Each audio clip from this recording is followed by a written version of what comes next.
Both the Deckhands and the Desperados can secure their Elite Division status for the 24-95 season with victory in this match. A draw would also be good enough to ensure the Desperados remain in the top flight, but would leave the Pirates waiting on other results.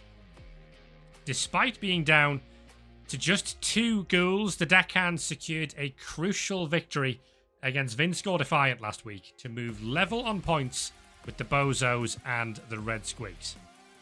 Their inferior touchdown difference means Slick Gold Grabbers' team must better the result of at least one of those teams. They can still survive, even with a narrow defeat, if one of the Bozos or the Red Squigs lose heavily. Should head-to-head be a factor if touchdown difference is equal between two teams, the Deckhands have the head-to-head advantage against the Red Squigs, having defeated the then Wood Elves 2-1 in round 2 of the season. However, the Bozos hold the head-to-head advantage over the Deckhands, and a point of interest is that the Squigs hold the advantage over the Bozos. So there's like a triangular system there where if they did all end up exactly level on touchdown difference, all of the head-to-heads would cancel each other out, and the team who had inflicted the fewest casualties all season would be relegated, which would be quite a thing. What is that, the third tiebreaker? The fourth one? Fourth tiebreaker.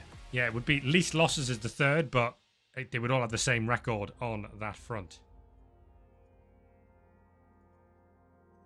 For Daggett Backstabbers Desperados, the equation is much simpler. A win or a draw in this match confirms their Elite Division status regardless of any other result.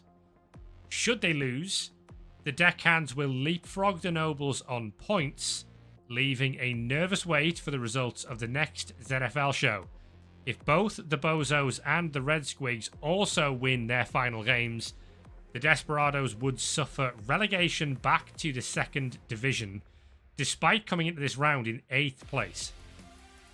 After their 1-1 draw against the Misville Mavericks, lineman Anton Zengotitagoiche is the only injury concern, having picked up a serious injury in that match.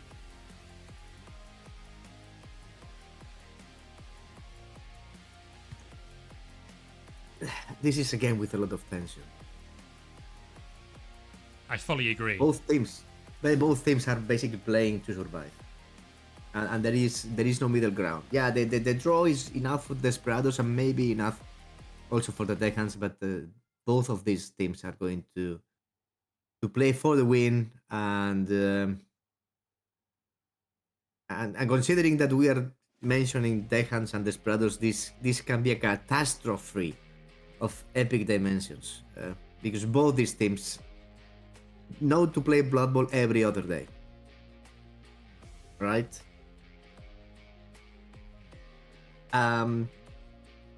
The press report is not saying that both teams requested special aid for this game, as we are going to see soon on the screen. Indeed. But I can promise you this is going to be very tense. Very.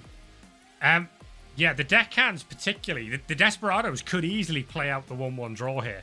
The Deckhands can't really afford to do that. It would move them temporarily out of the bottom two.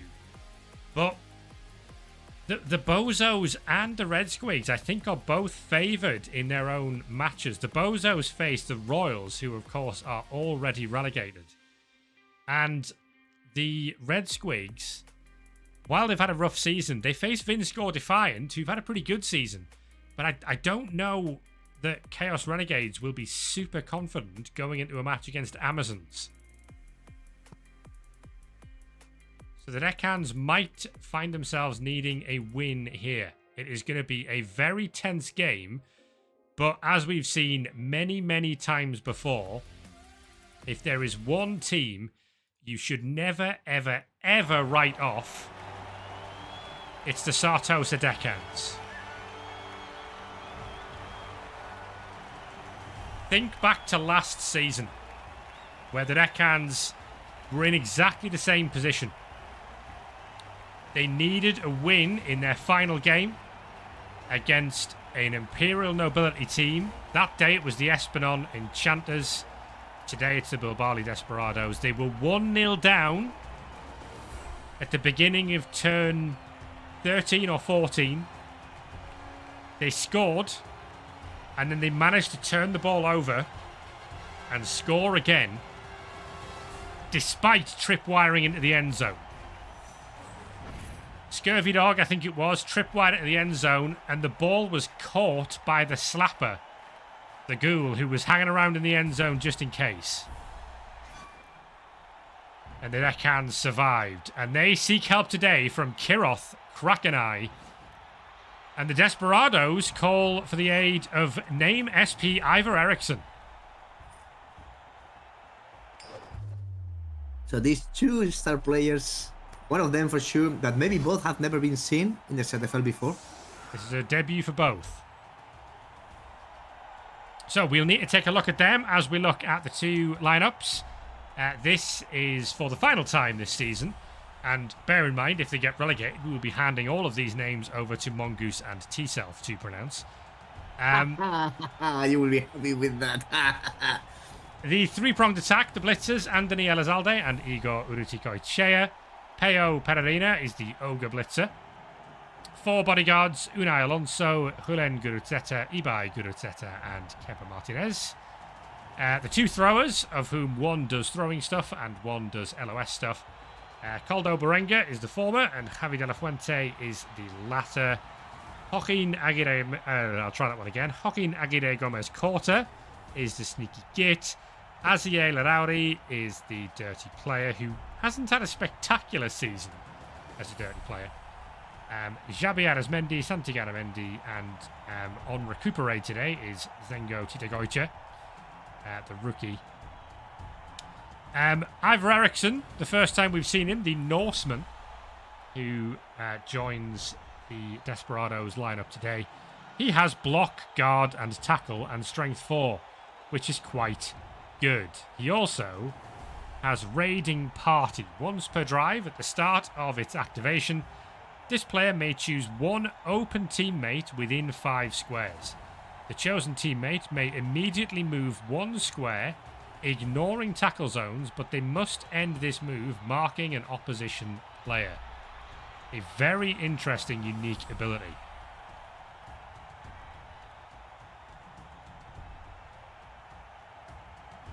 Effectively a sort of second blitz, for want of a better way of putting it. It's very situational. It sounds like amazing. There are not many ways in which you can use it, but can lead to funny plays every now and then.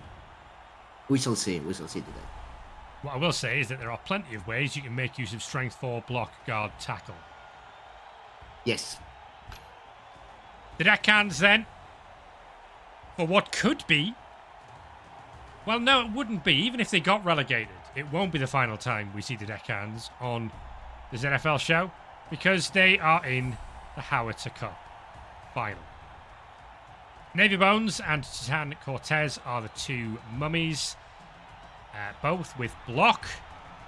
Scurvy Dog is the white with a real mixed bag of skills that is now actually includes Mighty Blow and Tackle. Land Drover is the strength 4 temporary Mighty Blow because of Knuckle Dusters. Dirty player, multiple block, all sorts of nonsense going on there. Oh, a new ghoul. Alfred Lacellos, the former Torlithanel Rangers lineman, has been brought in as a ghoul with block and sure hands. Mox Montague, the former Mavericks, not ghoul, but he's now a ghoul. The Slapper was the hero last season and might need to be a hero again.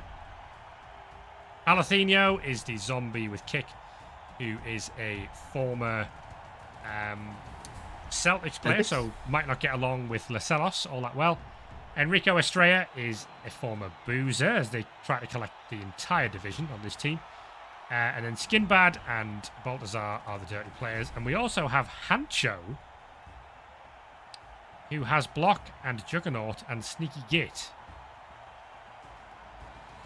Kiroth Krakeneye, meanwhile, first time we've seen him. He has disturbing presence, tentacles on the ball, foul appearance, and tackle. Not an amazing combination of skills, but he is a pirate. Black ink. Once per game, when Kiroth Krakenai is activated, he may target an opposition player he is marking. A player loses his tackle zone until his next activation. It's basically like Hypno Gaze, but you don't have to roll for it, but it has to be someone you're marking at the start of the turn.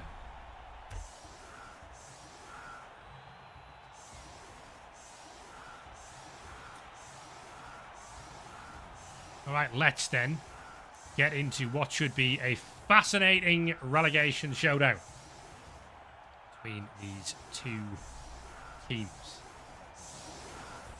You know, one of the things, most difficult things to play Imperial Nobility teams is having like 7, 8, 9 positionals in the team and not knowing how to deploy them. Yes. So that's a dead kick. On the bench, both throwers, and a timeout. We lose a turn. Timeout. That's a classic of the ZFL, eh? Hold on, did Krakenai catch that ball? He's got on the ball. He moved over there, and Kiroth Krakenai has possession of the ball. But Kiroth Krakenai is basically some sort of Elden Blitzer without block and dodge, with tackle instead. I mean, yeah, he is actually 2+, which is helpful. There's a break and a removal already. KO on Santi Garamendi.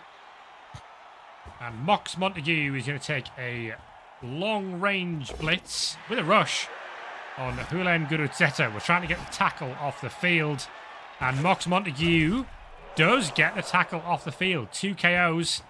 A great start to the game for the Deckhands, who still have a foul in their back pocket. Although they haven't used Dirty Player. So are they going to not foul? No, they're just going to use the Sneaky Gate instead. Here comes Huncho, the former Quetzalcoatl, second former Quicks players on this team, and that was a pretty bad roll.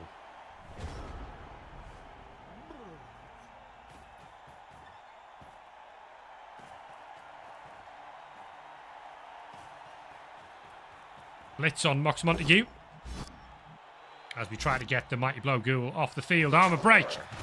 And a stun on Montague. That might even see a foul. If not this turn, maybe on the next one. Perarina is going to bonehead and stay put, which doesn't do his team many favours at all. And Ivor Eriksson is going to also come in with guard.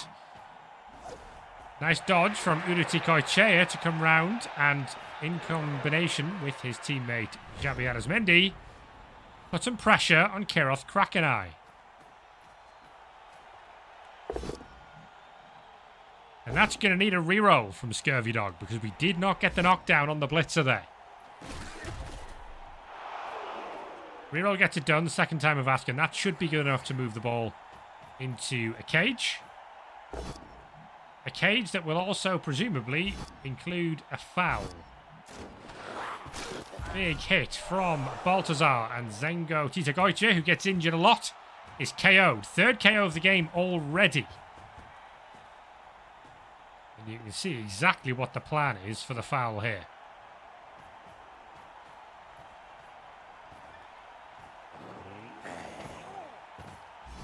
Fourth KO of the game.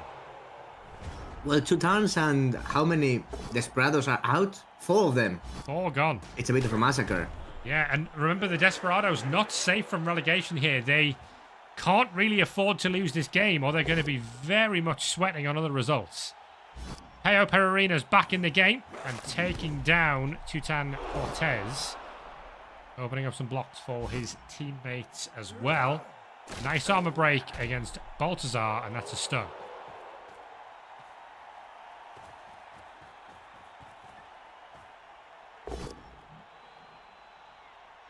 The Desperados taking blocks as many as they can. Oh, that's what's a big one. Javier Arizmendi, he gets back up again, does Landrover, but that was a dead strength for White. As the Desperados just send a reminder that they've got something to fight for today as well. Now, we're going to go after Ivor Eriksson. That is a 1 in 9. We're going to use the reroll. try and get rid of the star player. Last reroll gone in the first half. We are rewarded with a stun only, but we might go downtown to foul that as well.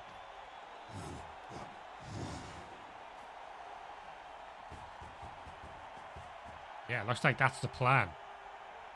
It will need 2 rushes to get there. But Hancho has been brought in to do a job, has the sneaky git. Mox Montague dodging, not from tackle. Come around and be another assist. Hancho's got no rerolls for these 2 rushes, and he makes them. Foul on Ivor Eriksson. It's still a stun. First action, Ogre.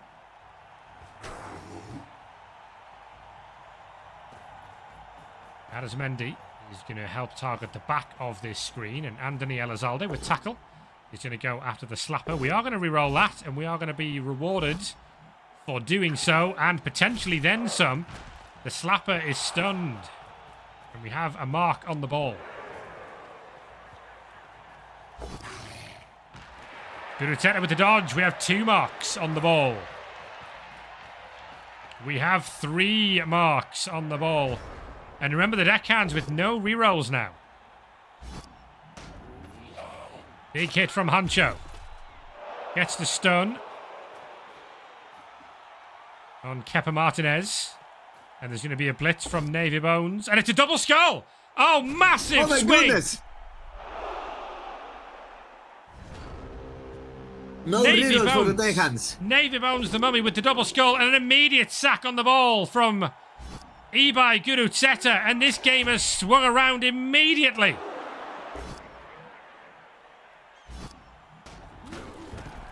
Disaster for the Sartosa Deckhands. Anthony Elizalde with sure hands is right there. He doesn't need sure hands, and the Desperados are away. Perarina with the 1-die blitz takes down the mummy. And the Ogre Blitz is going to head forward to help out his team as well. What a turnaround on that one moment. And the Deckhands are in massive trouble.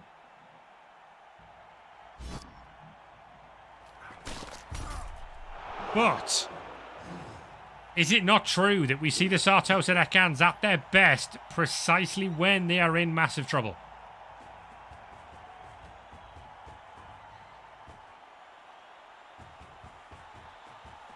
Mox Montague's on the way back. Krakeneye makes the dodge. He's going to base the ball. The slapper's going to try and dodge through to sack this. The sack. Oh, can the slapper be the hero again? No, does not find the knockdown. But remember, that treacherous trapdoor is in play here. We can't dodge off diagonally forwards. Raiding party. Here we have the use of raiding party to do something. It allowed that free move, didn't it? Yeah. To base the ball. To base Montague. Actually, not to base the ball. The ball is based by the Deckhands. And this is going to be a 3+ dodge from tackle. From tentacles as well. We've 1 in 9 to dodge. Elizalde's going down. Anthony Elizalde's knocked himself out and the ball is loose again.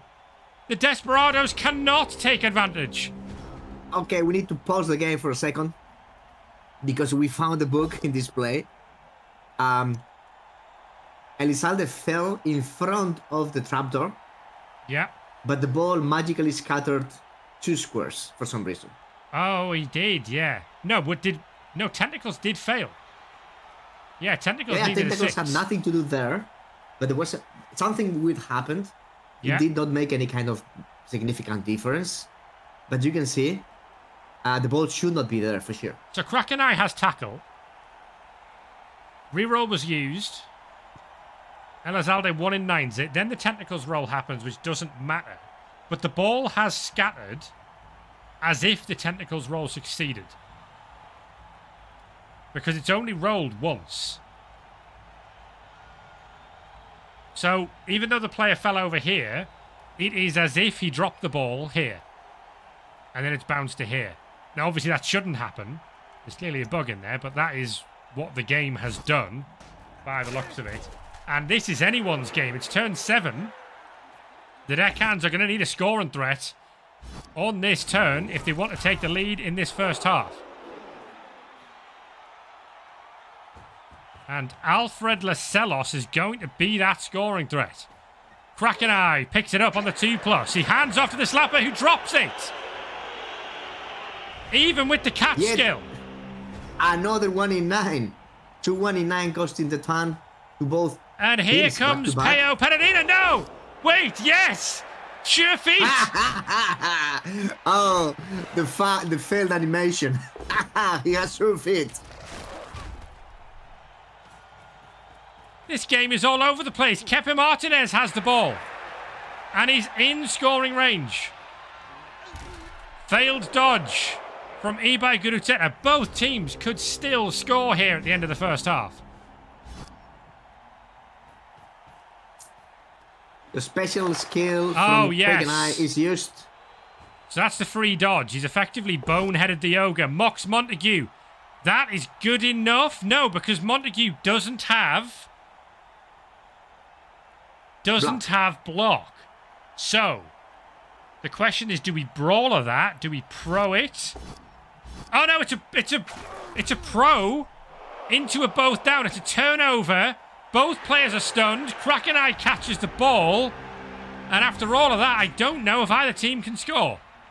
And there was also a KO and an Apo used. So it was a very interesting play. Pereira's going to go for the surf on the slapper. It's the first time I've ever seen this. No, that didn't do anything. It needs to roll a 1. Right. And a dab skull from Ivar Eriksson to close the drive. What a mess of a half. The Deckhands do not score on their own drive. Remember, the Desperados can live with a draw. 0-0 is perfectly okay for them. It was a very messy first half. First from Deckhands, who started opening very well, sweeping out the players from the Desperados. They were with a player advantage of 3-4 at some point, but then they messed up with Dabskull. The Desperados messed up with the counterplay, and eventually it was 0-0 and a lot of shenanigans and no rerolls remaining for anybody. This is going to be a crucial half, and I don't know what we're looking at. To the advertisement of Nando King, I guess. Ball is caught by Javi De La Fuente. A rare opportunity for De La Fuente to carry the ball.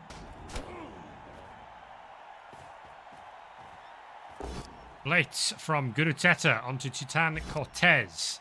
The mummy goes to the ground.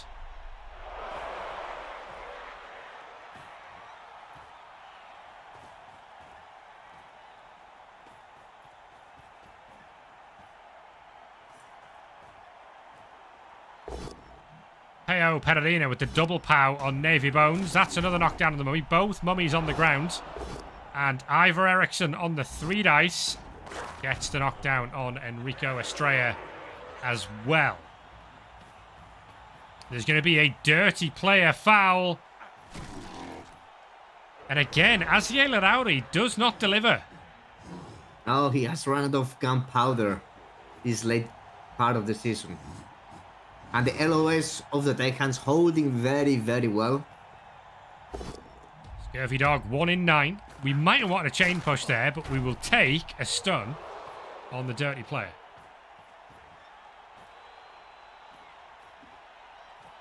Oh, this is going to be a very, very tense half. There's going to be a foul. It's going to be very messy. Hancho with the foul, and Larauri remains stunned. Ibai Guruteta with the knockdown on Estrella. And there's going to be a blitz against Skinbad, the dirty player who's come onto the field for this second half. De La Fuente moves the ball to the left flank as we see it. Remember, 1 touchdown for the Desperados may well be good enough here, because you'd otherwise be asking for the Deckhands to score twice. So it may be that Backstabber just says, let's go for this. That's a big old one-die pow from Eriksson. Yeah, one-die pow from Eriksson after Perurena decided to bonehead himself, fixing the situation like a true star player. Also trying to make it up for that Skalki roll in turn 8 first half. So the Desperados have moved the ball in this left flank in an attempt to push in. It remains to be seen if the Deckhands can close this effectively. For starters, they're going to blitz. Oh, that needs a rush. We've gone the long way. Very rough. One reroll used, but we do get a knockdown on Kepa Martinez. Might even be a foul here on the bodyguard. The kicker, Alathenio, might be able to do a job here. Yes, it is going to be a foul from Alathenio. Gets the break, and it's going to be called by the referee. Alathenio sent off for the Deckhands for a stun. Yeah, but that's going to effectively stop the progress of the Desperados through that flank. They cannot stay where they are, especially after this 1 in 9. In which Skimbat is going to fix 2 players in place. Desperados retreating, running back. They don't like the positioning there. Oh, for sure they do not like it. Some potentially really crucial blocks to make on the LOS here. A push is not really good enough from Ivar Eriksson. And that isn't good enough from Perurena either. There is another hit that can be taken by Ibai Guruteta. We're going to take a dodge first with Unai Alonso to cover the back part of this cage. And there's the knockdown from Guruteta. And the break on Estrella and a stun.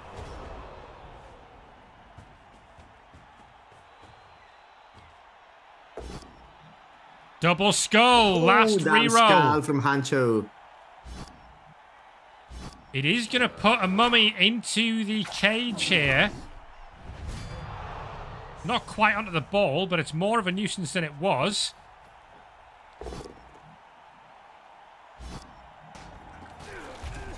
You know, there might have been a chain push in there. There might have been. I don't know if we were willing to take the dodge. I think there would have been. No, they could have been taking the block from Scheme, but first. Oh, you were hitting stand firm, though. You couldn't have done it. You were hitting the stand firm. Actually, yes.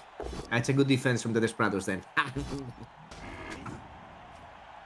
And standing firm Guruteta. Oh, another 1 in 9. As well as Koldo Berenguer. Strong defense from the Desperados this turn. Are they going to push in? What rides on this game?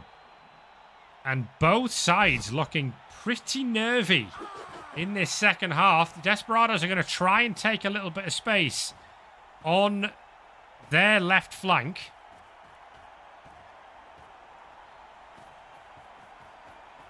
Javi de la Fuente, who has fumble Ruski, if that might ever come in useful for this team. Very useful in this situation, for sure.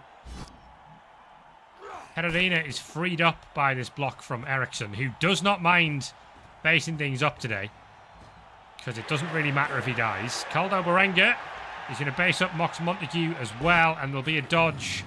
Not re-rolled. No, we did re-roll it. And it's a snake from Julen Guruteta.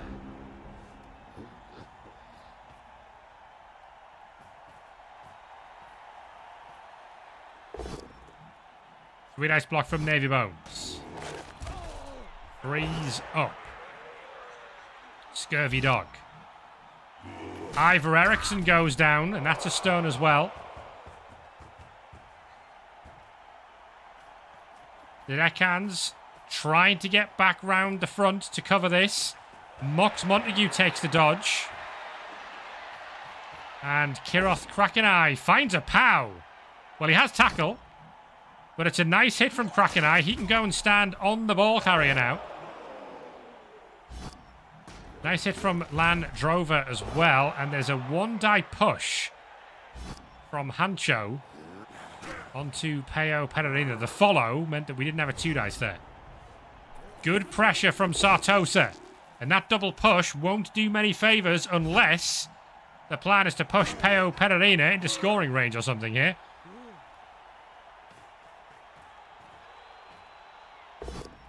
One die push does free up a gap, and it's a frenzy hit, so we have to go again.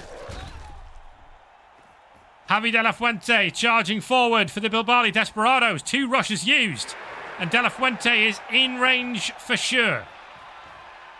This could be safety. That's a failed dodge. It's another 1 in 9. That ball not looking super safe. My goodness. The Desperados forgot how to dodge. They know how to run only. Can the Deckhands get there? Their survival might rely on it, but they've got no rerolls. They're going to have to do this the hard way.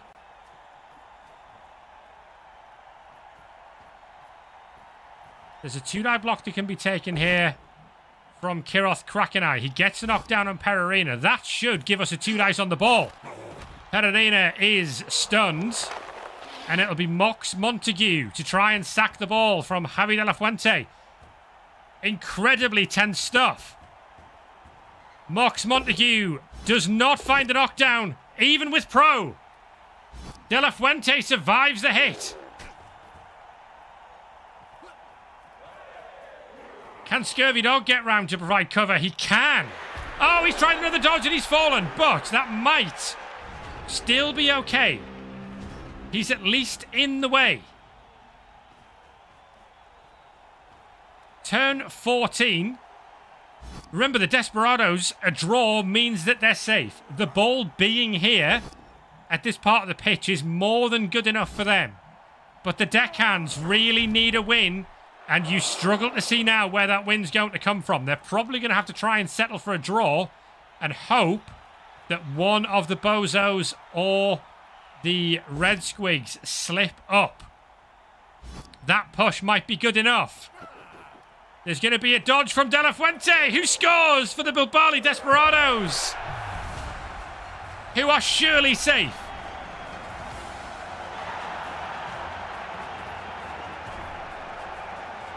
He's been on the LOS all season, but Javi De La Fuente is the hero for Bilbali today.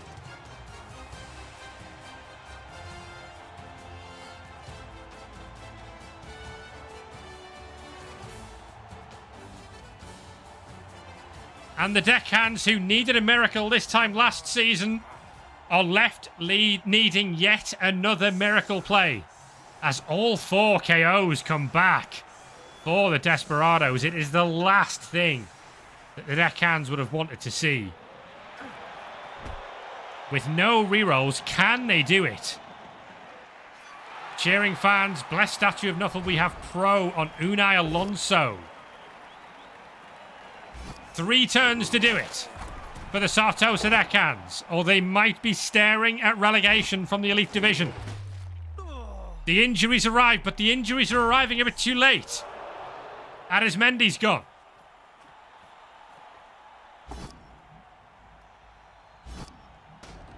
Push both down, won't do it. Alfred Lacelos is going to go forward to be a scoring threat. Oh, a smash knee. And Santi Garamendi joins Xabi Arismendi on the sideline.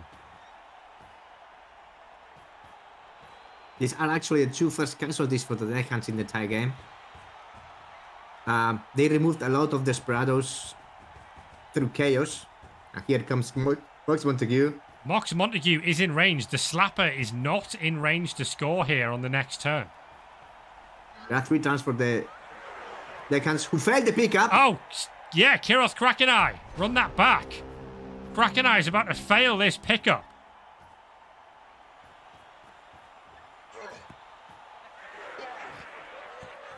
Well, not a complete disaster. Unless Peo Pereira finds the POW.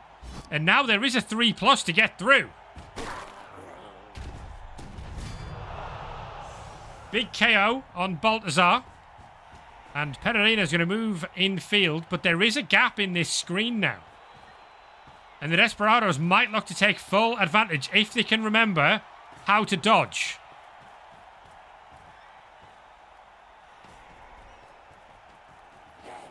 Andali Elizalde has the ball. The dodge through was good. Elizalde has possession. Another 1 in 9 from a player who doesn't have the dodge skill. And Kepa Martinez is knocked down. The Deckhands need to find an answer, and they need to find one quick. Still turn 15, they have 2 turns to sack the ball. It should not be difficult. Here it comes. Oh, huge play from Scurvy Dog. Dodge, 1 dice pow. Assist for Kiroth Krakenai, who only rolls double pushes. That's not good enough.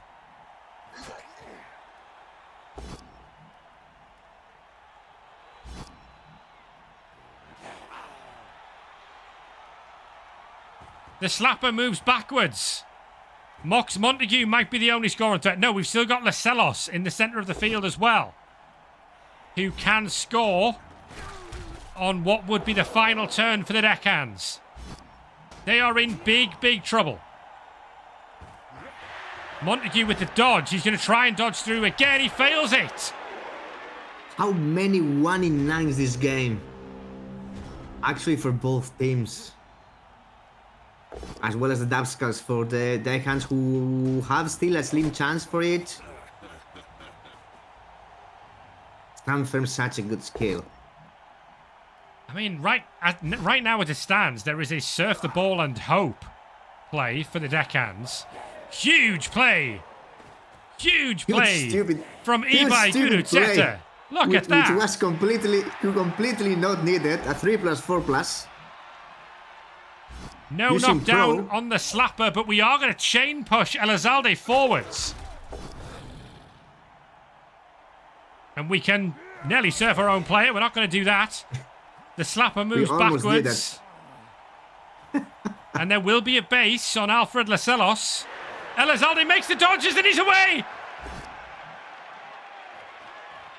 And that might be that.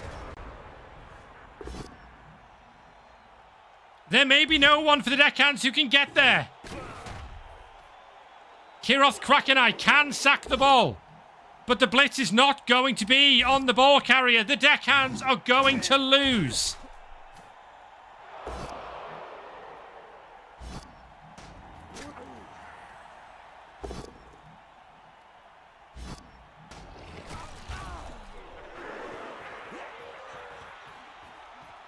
We're going to go for a very, very long-winded surf.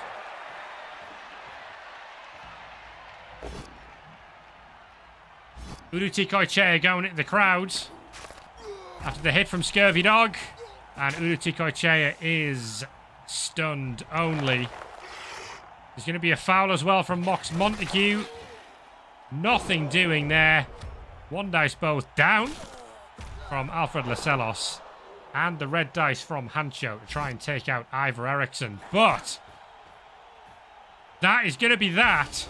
The Bilbali Desperados have secured their place in the Elite Division for next season. And the Sartosa Deckhands are going to need a massive, massive favour from either Vinscore Defiant or Royal Santa Margherita.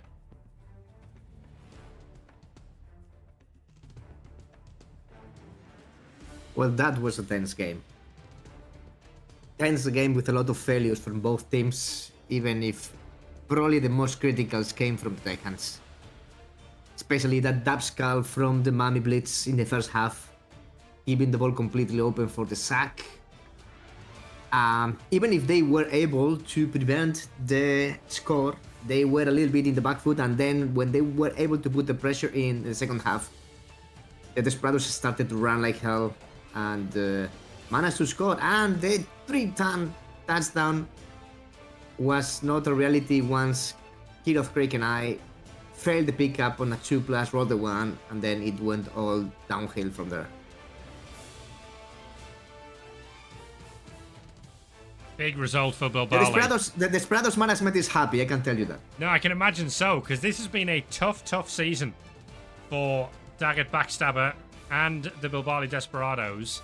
Not least because they were handed a very iffy-looking roster at the start of the season. But because the way the fixtures have fallen have been about as bad as they could possibly have been all season.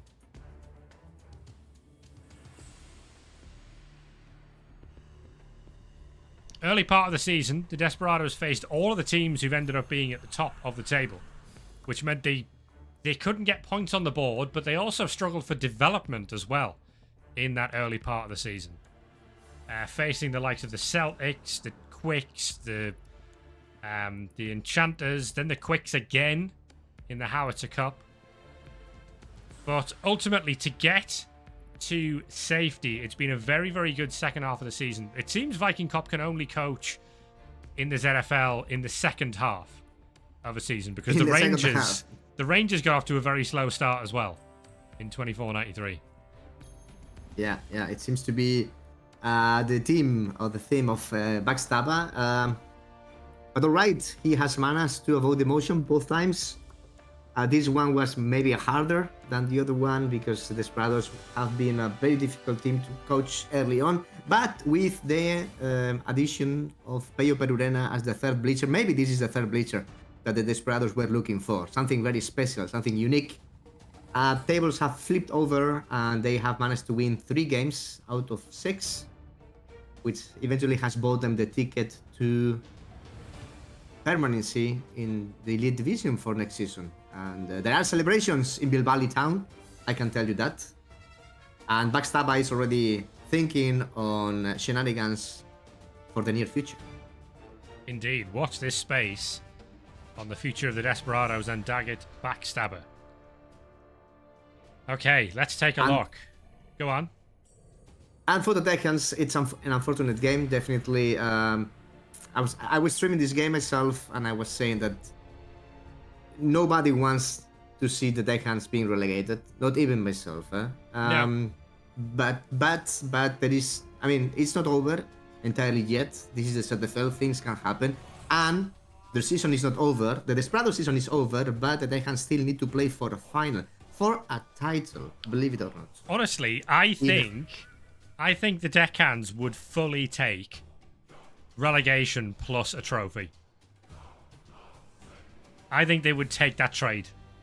Now, it might be that, you know, they are very likely, they're probably 80% going to get relegated now with that loss. So they probably do want to go and win the trophy, because getting relegated and losing the final would be the less ideal scenario. But if they can win the Howitzer Cup, I think that'll be worth more than staying in the Elite Division and scrapping around potentially at the bottom again next season. For sure. Anyway, here is how the Elite Division table looks after a third of the games in the final round. The Celtics and the Enchanters still at the top. No change there. There can't be any change there. They will decide who wins the championship in Tuesday's stream. The Rangers, meanwhile, have leaped up to third. 3 teams on 16 points in that fight for third place.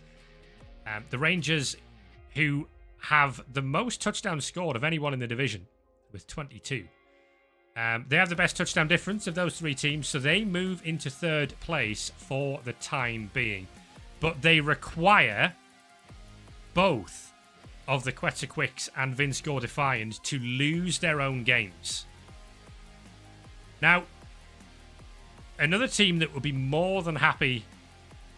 well, actually, no, the other way round. A team that really wants Vinscore Defiant to win that game are the Sartosa Deckhands, because that would mean the White Peak Red Squigs lose. Now, the scenario at the bottom is a little complex, but the Deckhands are not down yet, even though they've got the worst touchdown difference of those 3 teams on 9 points, and they've played their last game. The Bozos are in a really strong position now. even if the Bozos lose to Royal Santa Margherita, as long as they don't lose by 3 touchdowns or more, the Bozos will be safe, because the Bozos have the head-to-head advantage over the Deckhands because they beat them in round 9 of the season. So if they were both to finish on -8 touchdown difference, the Bozos would stay up ahead of the Deckhands on that head-to-head record. So, realistically, with the Royals having not won a game all season, and we're suddenly asking them to win a game 3-0 in a matchup they're not particularly favoured in, I think the Deckhands probably won't be banking too much on that miracle. What they probably are relying on is Jack Oberwald and Vince Gore Defiant wiping out the White Peak Red Squigs. Because if the Red Squigs lose by 2 touchdowns or more to Vince Gore Defiant, they will be relegated on that head-to-head record. If the Red Squigs touchdown difference ends up at -8, they will go down because they lost to the Sartosa Deckhands in round 2 of the season.